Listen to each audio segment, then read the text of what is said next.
Are you struggling with chronic pain or an unhealed injury in your life?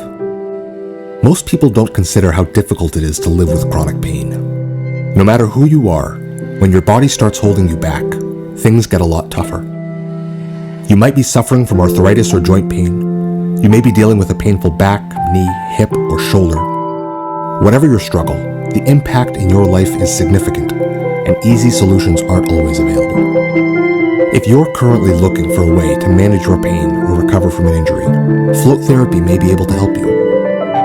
Within a float tank, your body is suspended in skin temperature water, saturated with medical-grade Epsom salts. As you begin your session, you'll lay atop the surface of the water. You'll feel as if there's no gravity pulling on you. Your spine will straighten and decompress.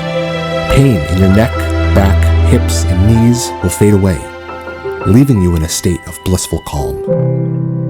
The Epsom salts surrounding you have a natural anti-inflammatory effect, which helps to reduce stiffness and swollen joints. Many people suffering from arthritis and fibromyalgia use floating to help manage their pain, saying that the tanks help reduce their pain levels for several days after each float session. The Epsom salts also help ease tension in sore or pulled muscles, speeding up recovery time from injuries. If you're an athlete, floating can help you heal faster. Many professionals float regularly and swear by the beneficial effects on their body and mind.